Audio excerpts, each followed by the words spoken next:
Non veg ಪ್ರಿಯರಿಗಂತೂ ತುಂಬಾ ಇಷ್ಟ ಆಗುತ್ತೆ. ಇವತ್ತು ನಾನು ಮಾಡ್ತಾ ಇರೋ ಈ ರೆಸಿಪಿ ಅದೇನಪ್ಪ ಅಂತ ಅಂದರೆ ಹೈದ್ರಾಬಾದಿ ಚಿಕನ್ ಮಸಾಲ ಮಾಡ್ತಾಯಿದ್ದೀನಿ. ತುಂಬಾ ಚೆನ್ನಾಗಿರುತ್ತೆ, ಎಲ್ರಿಗೂ ಇಷ್ಟ ಆಗುತ್ತೆ, ತುಂಬ ಈಸಿ ಕೂಡ ಮಾಡೋದು. ಬನ್ನಿ ಹಾಗಾದರೆ ಇದನ್ನು ಹೇಗೆ ಮಾಡೋದು ಅಂತೇಳಿ ನೋಡ್ಕೊಳ್ಳೋಣ. ಮೊದಲಿಗೆ ನಾನಿಲ್ಲಿ ಒಂದು ಫ್ರೈಯಿಂಗ್ ಪ್ಯಾನ್ಗೆ 2 ಟೇಬಲ್ ಸ್ಪೂನ್ ಎಣ್ಣೆನ ಬಿಸಿ ಮಾಡಲಿಕ್ಕೆ ಇಟ್ಟಿದ್ದೀನಿ. ಎಣ್ಣೆ ಬಿಸಿ ಆದಮೇಲೆ ನಾನಿಲ್ಲಿ ಒಂದು ದೊಡ್ಡ ಗಾತ್ರದ ಈರುಳ್ಳಿನ ಈ ರೀತಿ ಉದ್ದುದ್ವಾಗಿ ಕಟ್ ಮಾಡಿಕೊಂಡು ಹಾಕ್ಕೊಂಡು ಫ್ರೈ ಮಾಡ್ಕೊತಾ ಇದ್ದೀನಿ. ನಮಗೆ ಇದು ಫುಲ್ ಬ್ರೌನ್ ಕಲರ್ ಆಗಬೇಕು, ಅಲ್ಲಿವರೆಗೂ ನಾವು ಇದನ್ನು ಫ್ರೈ ಮಾಡ್ಕೊಳ್ಳೋಣ. ನೋಡಿ, ಇವಾಗ ಇದು ರೆಡಿಯಾಗಿದೆ. ಇಷ್ಟು ಕಲರ್ ಬರಬೇಕು, ಇಲ್ಲಿವರೆಗೂ ನಾವು ಫ್ರೈ ಮಾಡ್ಕೋಬೇಕಾಗುತ್ತೆ. ಇವಾಗ ಇದನ್ನು ಸಪ್ರೇಟಾಗಿ ಒಂದು ಪ್ಲೇಟಲ್ಲಿ ಎತ್ತಿ ಸ್ವಲ್ಪ ತಣ್ಣಗಾಗಲಿಕ್ಕೆ ಇಡೋಣ. ನೋಡಿ, ಈ ರೀತಿ ತಣ್ಣಗಾದ್ಮೇಲೆ ಕೈಯಿಂದ ಈ ರೀತಿ ಮ್ಯಾಶ್ ಮಾಡ್ಕೊಳ್ಳಿ. ಅದು ಪುಡಿ ಪುಡಿ ಆಗೋ ರೀತಿ ಈ ಥರ ಮಾಡ್ಕೊಳ್ಳಿ. ಅದು ಕ್ರಿಸ್ಪಿಯಾಗಿ ಫ್ರೈ ಆಗಿರೋದ್ರಿಂದ ನೀಟಾಗಿ ಪುಡಿ ಪುಡಿ ಆಗುತ್ತೆ. ನಾನಿಲ್ಲಿ ಅರ್ಧ kg ಚಿಕನ್ ತೊಗೊಂಡಿದ್ದೀನಿ, ನೀಟಾಗಿ ವಾಶ್ ಮಾಡಿ ಇಟ್ಕೊಂಡಿದ್ದೀನಿ. ಇವಾಗ ಇದಕ್ಕೆ 1 ಬೌಲಷ್ಟು ಮೊಸರು ಆ್ಯಡ್ ಮಾಡ್ತಾ ಇದ್ದೀನಿ. ಹಾಗೆ 1 ಟೇಬಲ್ ಸ್ಪೂನಷ್ಟು ಶುಂಠಿ ಬೆಳ್ಳುಳ್ಳಿ ಪೇಸ್ಟ್ ಕೂಡ ಹಾಕ್ತಾ ಇದ್ದೀನಿ. ಜೊತೆಗೆ ನಾವು ಮ್ಯಾಶ್ ಮಾಡಿ ಇಟ್ಕೊಂಡಿದ್ದೀವಲ್ಲ ಈರುಳ್ಳಿ ಫ್ರೈ ಮಾಡಿರೋದು, ಅದನ್ನು ಕೂಡ ಇದರೊಳಗಡೆ ಹಾಕೋತಾ ಇದ್ದೀನಿ. ಇವಾಗ ರುಚಿಗೆ ತಕ್ಕಷ್ಟು ಉಪ್ಪು ಹಾಕ್ಕೊಂಡು ಚೆನ್ನಾಗಿ ಒಂದ್ಸರಿ ಮಿಕ್ಸ್ ಮಾಡ್ಕೊಳ್ಳೋಣ. ಇದೆಲ್ಲ ನೀಟಾಗಿ ಮಿಕ್ಸ್ ಆದಮೇಲೆ ನಾವು ಒಂದು 40 ನಿಮಿಷಗಳ ಕಾಲ ಮ್ಯಾರಿನೇಟ್ ಆಗೋಕ್ಕೆ ಇಡಬೇಕಾಗತ್ತೆ. ಚಿಕನ್ ಮ್ಯಾರಿನೇಟ್ ಆಗೋ ಅಷ್ಟರಲ್ಲಿ ನಾವು ಮಸಾಲೆನ ರೆಡಿ ಮಾಡ್ಕೊಳ್ಳೋಣ. ನಾನಿಲ್ಲಿ 1 ಟೇಬಲ್ ಸ್ಪೂನಷ್ಟು ಧನಿಯಾ ಬೀಜ ಹಾಗೆ 1 ಟೀ ಸ್ಪೂನಷ್ಟು ಜೀರಿಗೆ ಹಾಕ್ಕೊಂಡು ಡ್ರೈ ರೋಸ್ಟ್ ಮಾಡ್ಕೊತಾ ಇದ್ದೀನಿ.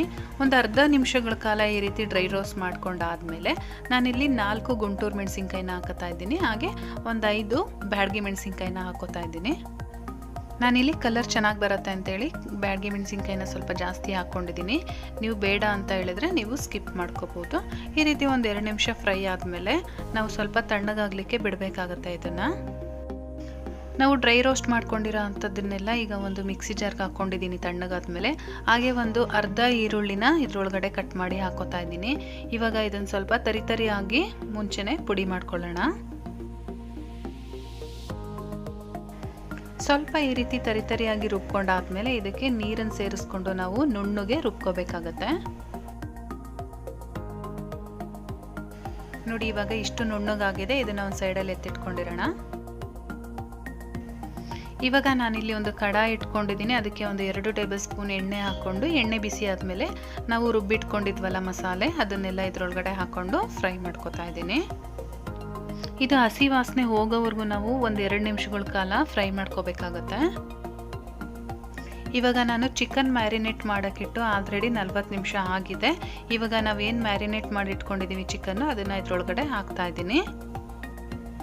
ಸಖತ್ ಟೇಸ್ಟಿಯಾಗಿರುತ್ತೆ, ತುಂಬಾ ಚೆನ್ನಾಗಿರುತ್ತೆ. ಒಂದ್ಸಲ ಟ್ರೈ ಮಾಡಿ ಮನೇಲಿ, ಎಲ್ಲರೂ ಇಷ್ಟಪಡ್ತಾರೆ. ನಾನ್ ವೆಜ್ ಪ್ರಿಯರಂತೂ ತುಂಬಾ ಇಷ್ಟಪಟ್ಟು ತಿಂತಾರೆ, ಅಷ್ಟು ಚೆನ್ನಾಗಿರುತ್ತೆ ಇದು.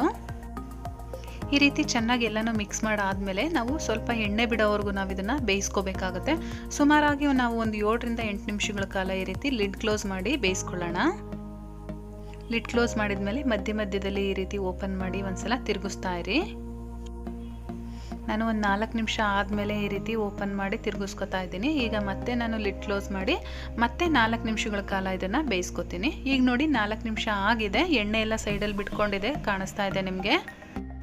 ಈ ಟೈಮಲ್ಲಿ ನಾನು ಇದಕ್ಕೆ ಒಂದು ಅರ್ಧ ಟೀ ಸ್ಪೂನಷ್ಟು ಅರಿಶಿನ ಪುಡಿ ಹಾಗೆ ಒಂದು 3/4 ಟೀ ಸ್ಪೂನಷ್ಟು ಗರಂ ಮಸಾಲ ಪೌಡ್ರ್ ಹಾಕ್ಕೊಂಡು ಇನ್ನೊಂದ್ಸರಿ ಚೆನ್ನಾಗಿ ಮಿಕ್ಸ್ ಮಾಡ್ಕೊತೀನಿ.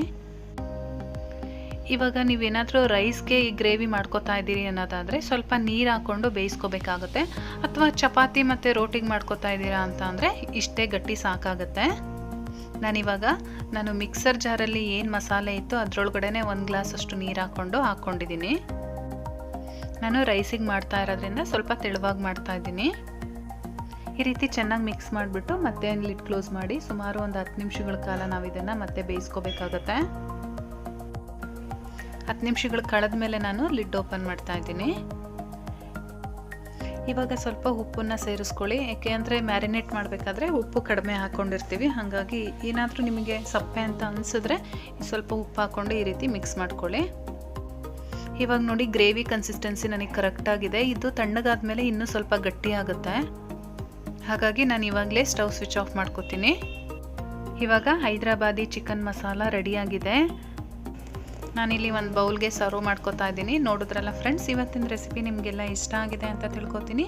ಇಷ್ಟ ಆಗಿದ್ರೆ ದಯವಿಟ್ಟು ಲೈಕ್ ಮಾಡಿ, ಶೇರ್ ಮಾಡಿ, ಹಾಗೆ ಕಮೆಂಟ್ ಮಾಡಿ. ಇನ್ನಷ್ಟು ಈಸಿ ರೆಸಿಪಿಗಾಗಿ ನನ್ನ ಚಾನಲ್ನ ಸಬ್ಸ್ಕ್ರೈಬ್ ಮಾಡೋದಂತೂ ಮರಿಬೇಡಿ. ನಾನು ಮತ್ತೆ ನಿಮಗೆ ಇನ್ನೊಂದು ಈಸಿ ರೆಸಿಪಿಯೊಂದಿಗೆ ಸಿಗ್ತೀನಿ. ಅಲ್ಲಿವರೆಗೂ bye bye, take care, thank you for watching.